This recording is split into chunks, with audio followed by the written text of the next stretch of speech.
Hello everyone. This is my movie analysis using crime theory, looking at 3 different movies. Looking at the movie American History X, the social disorganization theory fits.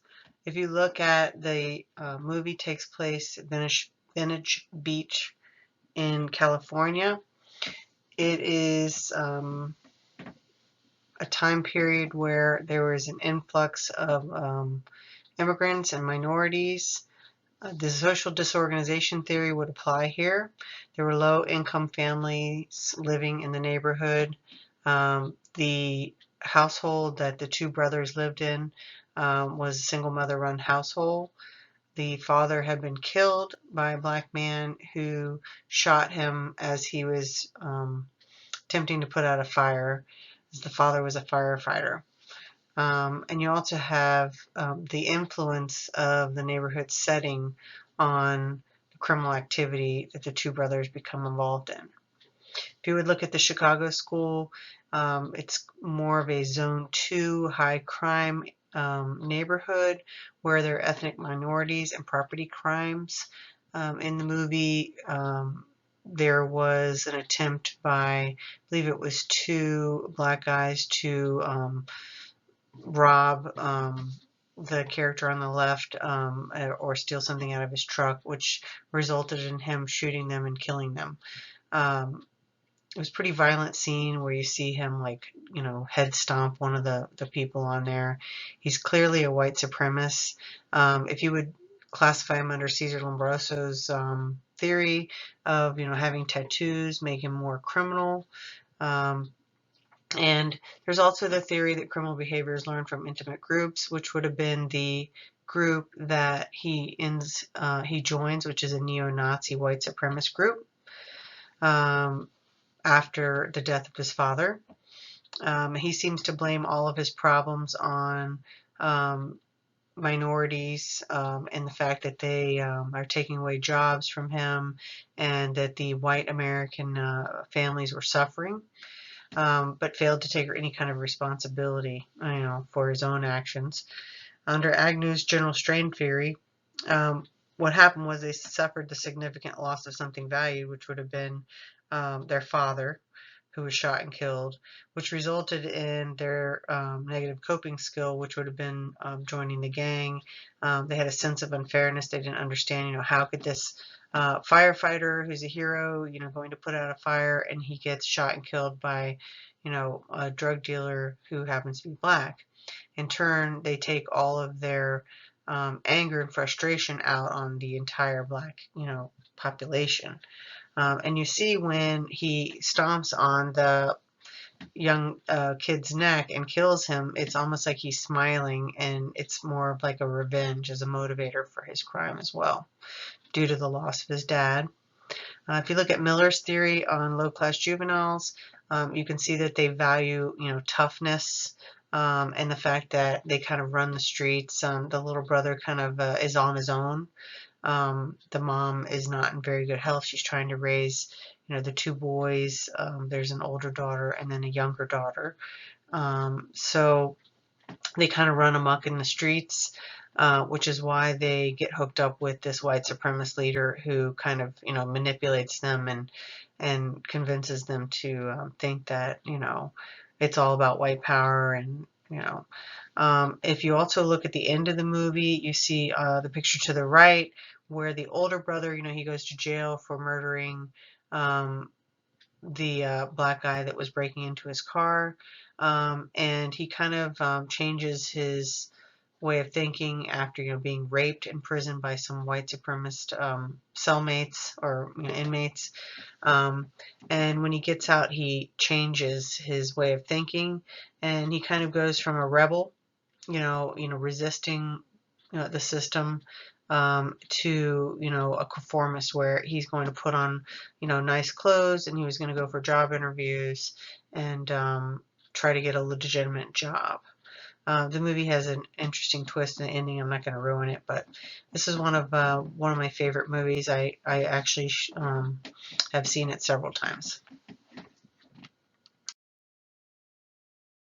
The next movie I chose to analyze was Gran Torino with Clint Eastwood.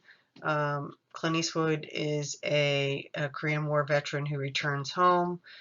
He finds his neighborhood has changed significantly, but he's like a kind of ornery, um, older man dealing with some of the after effects from, the Korean War. And the neighborhood that he returns to is kind of part of the social disorganization theory, where there's a high number of immigrants, specifically Hmong immigrants, um, and there was joblessness. A lot of young people, you can see in the right, kind of standing around with nothing to do.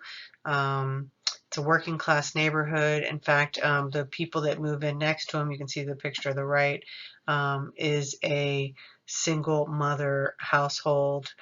She's trying to raise her boys and also take care of her uh, mother, so the grandmother lives with them.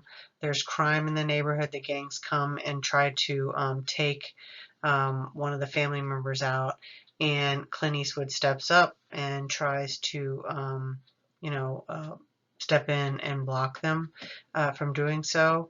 You have the code of the streets, which is a running theme in here where toughness is valued. Gangs are all throughout the storyline. Personal honor that is exhibited by Walt, which is, the character that Clint Eastwood plays. Um, if you look at Walter Miller's theory on low-class juveniles, you can see that, there is street justice that goes on. And when the young human neighbor tries to steal Walt's Gran Torino vehicle, nobody ends up calling the police. In fact, in the time period where people are coming and trying to take one of the boys in the gang show up at the house with guns, nobody ever calls the police. So there's kind of this like code of the streets going on, and like with the lower class juveniles in the film.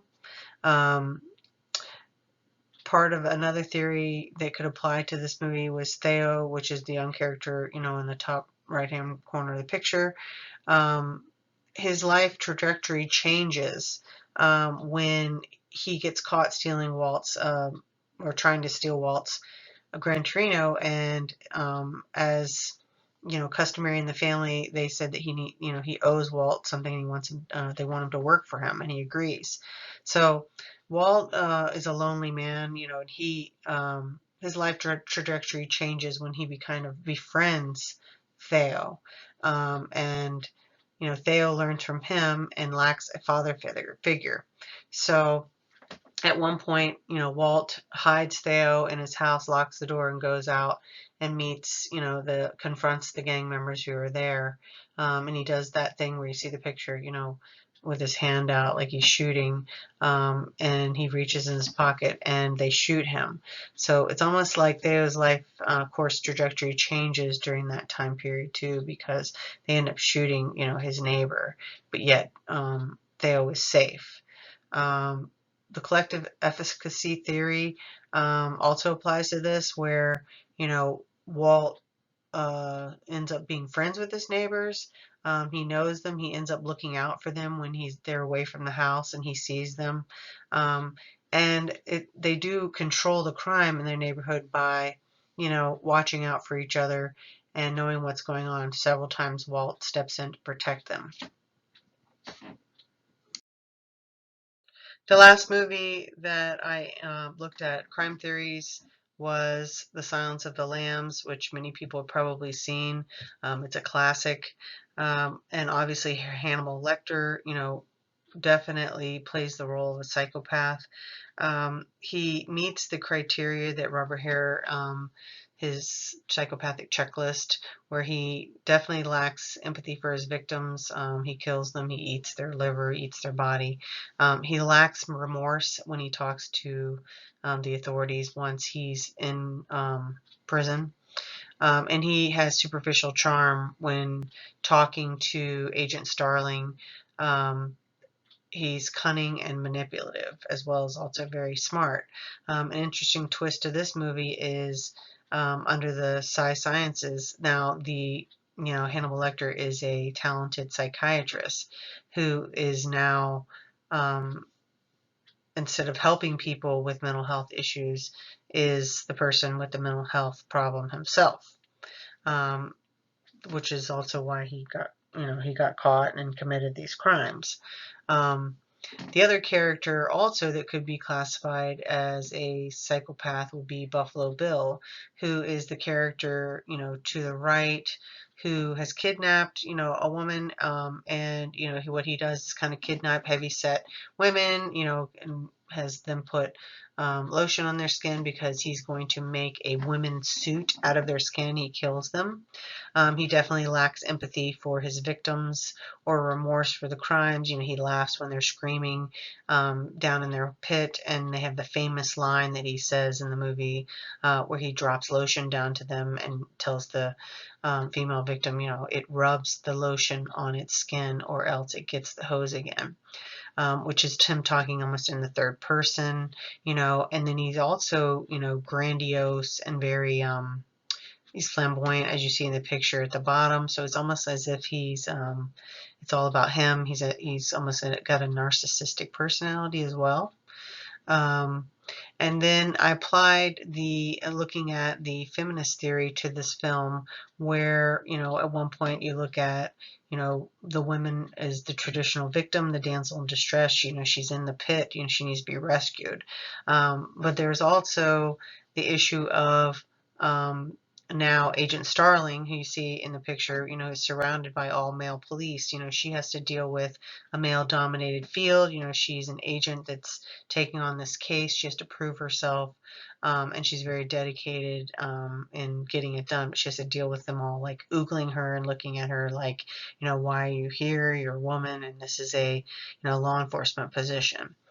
So I thought that was interesting, and she becomes the heroine of the movie because she rescues the girl, she kills Buffalo Bill, and she solves the case.